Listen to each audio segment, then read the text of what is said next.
সাবুর fried সবজি খিচুড়ি রান্না করবো। এই জন্য প্রথমে সাবু নিয়ে ভিজিয়ে রাখলাম 2 ঘন্টা। সাবুগুলো জল ঝরিয়ে নিচ্ছি। সাবুর ভেজিটেবল সবজি খিচুড়ি রান্না করার জন্য লাগবে ফুলকপি, শিম, মিষ্টি কুমড়া, আলু। গাজর থাকলে গাজর দিলে ভালো হয়, গাজর নাই আমার, তাই দিলাম না। প্রথমে তেল দিলাম, তারপরে একটু তেজপাতা দিয়ে দিলাম। প্রথমে দিয়ে দিচ্ছি আলু।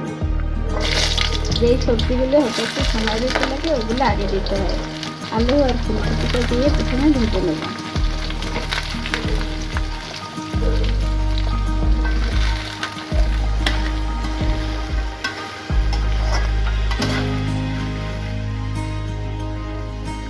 সামান্য একটু হলুদের গুঁড়ো দিচ্ছি,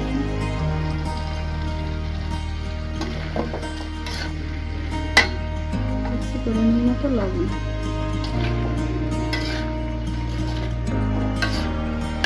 এবারে সবজিটাকে ভালোভাবে ভেজে নেব। কপি আর আলুটা ভালোভাবে ভেজে নেব। প্রথমে আলু ফুলকপি ভাজা হয়ে গেছে, সিদ্ধ হয়ে গেছে। এবারে দিয়ে দেবো কুমড়ো আর শিম। এটা দিলে সেদ্ধ হতে কম সময় লাগে, তাই পরে দিচ্ছি।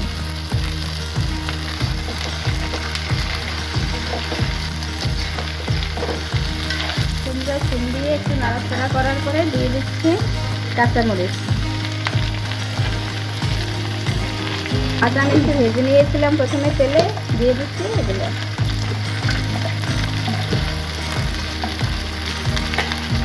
আবার একটু হলুদ দিচ্ছি, সামান্য একটু লবণ দিলাম। আর লবণ যেহেতু আগে দিচ্ছি তাই এবারে কম দিলাম।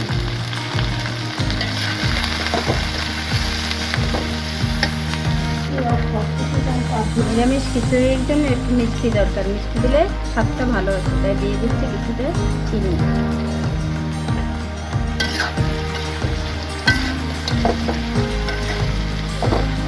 বাদাম দিচ্ছি, জিরার গুঁড়ো,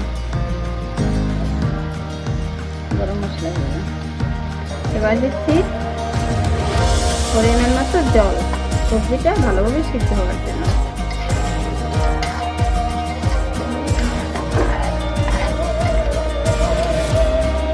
দিয়ে দিচ্ছি 1 কাপ পরিমাণ দুধ। এবার ঢেকে সিদ্ধ করব।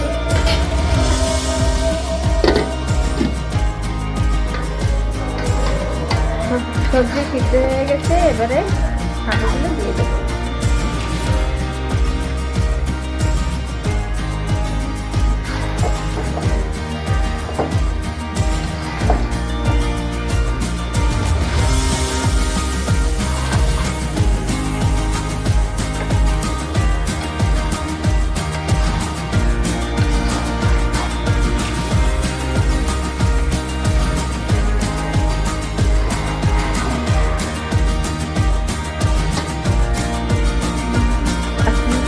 ঢেকে দেব।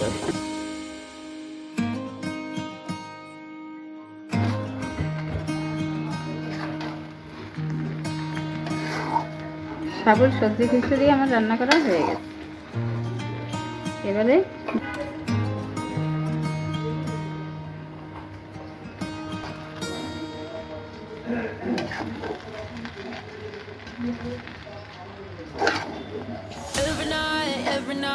every night, are we paradise, paradise seems so far away.